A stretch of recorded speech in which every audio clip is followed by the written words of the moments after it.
Olá, pessoal. Meu nome é Suzy. Eu faço parte do programa de pós-graduação em Ciências Biológicas, nível mestrado. A minha área de concentração é em doenças infecciosas e parasitárias. O meu orientador é o professor Dr. Luiz Carlos Croco Afonso. E o meu tema é o papel da sinalização purinérgica na expressão de CD40 em macrófagos infectados por Leishmania amazonense. Eu vou falar um pouco aqui sobre a leishmaniose, seu ciclo de vida, sobre a ativação de macrófagos, um pouco sobre a sinalização purinérgica, a formulação de uma hipótese, os objetivos e os resultados esperados.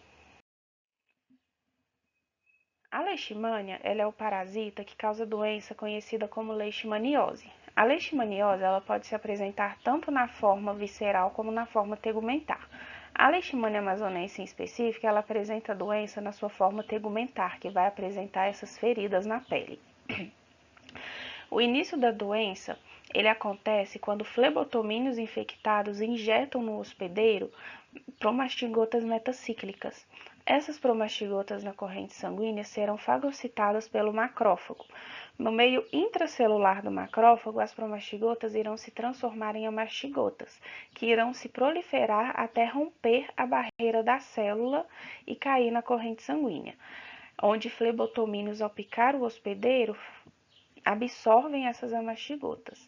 E é no intestino dos flebotomínios que as amastigotas se transformam em promastigotas, que é a forma infectante da doença. A ativação de macrófagos ela vai ser importante para que ocorra a morte do parasita dentro da célula. É importante, então, para que aconteça essa ativação da atividade microbicida, que aconteça a ligação entre o CD40 de macrófago e o seu ligante CD40L de linfócito T. É através dessa ligação que vai ocorrer a produção de algumas citocinas, como TNF, interleucina 1 e interleucina 12, a expressão de algumas moléculas do MHC e a produção de interferon gama, que é o principal fator para que ocorra a morte dos parasitas dentro da célula. Aí eu vou falar um pouco sobre os efeitos da sinalização purinérgica no sistema imune.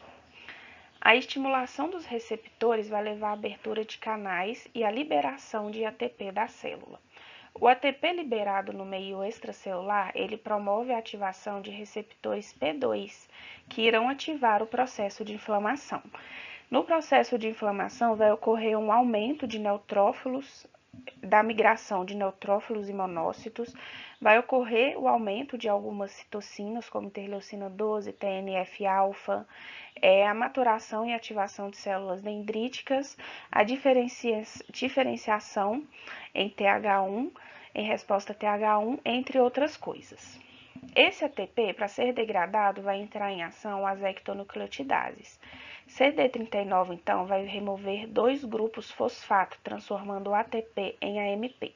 E CD73 vai remover o último grupo fosfato, gerando a adenosina. A adenosina ela vai se ligar em receptores específicos, conhecidos como A2A e A2B, e provocar a supressão imunológica. Na supressão imunológica, vai ocorrer uma diminuição de citocinas pró-inflamatórias, uma diminuição da atividade microbicida de neutrófilos e macrófagos, aumento de interleucina 10, entre outras coisas. A adenosina disseminase, então, ela vai remover um último grupo, o grupo amina, e converter adenosina em inosina. E através de transportadores, a adenosina e inosina elas são enviadas novamente para dentro da célula, gerando de novo. Em trabalhos anteriores do nosso laboratório, feito com células dendríticas infectadas por Leishmania amazonense, foi visto que ocorre uma expressão de CD39 e CD73, aumentando os níveis de adenosina no meio extracelular. A adenosina ela vai atuar no receptor A2B e a adenina ciclase ela vai promover um aumento das AMPCs, que por sua vez diminui a expressão de CD40 e interleucina 12. Se diminui a expressão de CD40, a produção de interferon gama também vai diminuir e, consequentemente, a progressão da doença. Sendo nós consideramos algumas coisas para poder formular uma hipótese. A ligação do CD40 a seu ligante CD40L no linfócito T ele vai ser importante para a produção de interferon gama por este linfócito. A interação CD40 e CD40L é importante no controle da infecção por leishmania, visto em trabalhos anteriores. Uma razão para que CD40 não seja expresso pode estar relacionada à sinalização purinérgica, mais especificamente à adenosina extracelular, que apresenta funções imunossupressivas.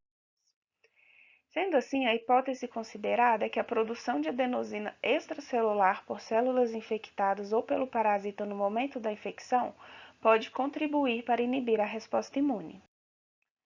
O objetivo do trabalho principal é avaliar a expressão de CD40 em macrófagos durante a infecção por leishmania amazonense e os objetivos específicos é avaliar por citometria de fluxo a expressão de CD40 em células J774 infectados por leishmania amazonense, avaliar o efeito de inibidores A2A e A2B sobre a expressão de CD40 em J774, estudar a capacidade de linfócitos de animais infectados por leishmania amazonense de ativar in vitro macrófagos infectados por diversas espécies de leishmania, avaliar em vivo a expressão de CD40 em macrófagos presentes em lesões de animais infectados por leishmania amazonense através da microscopia de fluorescência. Os resultados esperados. Esperamos identificar o papel dos receptores de adenosina na possível inibição de CD40, confirmando então a hipótese que explica a incapacidade do macrófago infectado de expressar CD40 e, portanto, ativar o linfócito T para que este produza interferon gama no local da lesão. Agradeço ao UFOP pela organização desse evento, a NUPEB, que é o Núcleo de Pesquisa em Ciências Biológicas, e ao programa CBIOL. Agradeço também às agências de financiamento do CNPq e da CAPES, e a todos vocês que assistiram até aqui.